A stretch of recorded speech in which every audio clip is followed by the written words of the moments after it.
Hi Shiv, ನಾನಿವತ್ತು 31 days ಅನ್ನೋ ಈ ಸಿನಿಮಾ ಬಗ್ಗೆ ಕೇಳಿದ್ದೆ, ಇದ್ರ ಬಗ್ಗೆ ಮತ್ತಷ್ಟು ತಿಳ್ಕೊಳ್ಳುವಂತಹ ಕುತೂಹಲ. ಓ ಮೈ god, such a beautiful, should I call it a painting or should I call it a poster?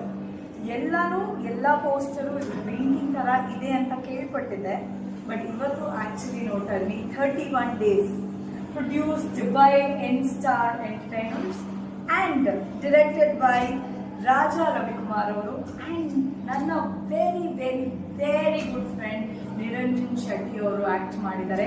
And the heroine look so beautiful. ಈ ಪೋಸ್ಟರ್ ಓವರ್ ಆಲ್ ಹೇಳೋದಾದ್ರೆ ತುಂಬಾ ಎಲಿಗೆಂಟ್ ಆಗಿ ತುಂಬಾ ಚೆನ್ನಾಗಿ ಕಾಣಿಸ್ತಾ ಇದೆ. ಅಂಡ್ ಇದು 31 ಡೇಸ್ ಅಲ್ಲಿ ನಡೆಯುವಂತಹ ಕಥೆ ಅಂತೆ. ಏನೋ ಅಡ್ವೆಂಚರ್ ಇದೆ ಒಟ್ಟಿನಲ್ಲಿ ಈ ಸಿನಿಮಾದಲ್ಲಿ, ಪೋಸ್ಟರ್ ಇಂದ ಹಿಡಿದು ಅಂಡ್ ಎಲ್ಲ ಪ್ರತಿಯೊಂದು ಸೋ ಕಲರ್ಫುಲ್. ಅಂಡ್ ನಮ್ಮ ಬಿ ಮನೋಹರ್ ಸರ್ ಅವರ 150ನೇ ಚಿತ್ರ ಅವರು ಮ್ಯೂಸಿಕ್ ಡೈರೆಕ್ಟರ್ ಆಗಿ. ಸೊ ನನ್ನ ಮೊದಲನೇ ಸಿನಿಮಾಗೆ B Manohar sir music direction ಮಾಡಿದ್ರು. ಹಾಗೂ ನೋಡಿದ್ರೆ is very lucky to the industry ಅಂತಾನೆ ಹೇಳ್ಬೋದು. And is here for 150th cinema. Amazing. ಒಂದಕ್ಕಿಂತ ಒಂದು ಇದ್ರ ಬಗ್ಗೆ ಹೇಳ್ತಾನೆ ಹೋಗ್ತೀನಿ ಅನ್ಕೊಳ್ತೀನಿ. But good lucks to the entire team. ತುಂಬಾ ಚೆನ್ನಾಗಿದೆ ಪೋಸ್ಟರ್, ನನ್ನಂತೂ ಸಿಕ್ಕಾಪಟ್ಟೆ ಇಷ್ಟ ಆಯ್ತು. ಇವನ chance I take it home and good lucks to all of you. God bless.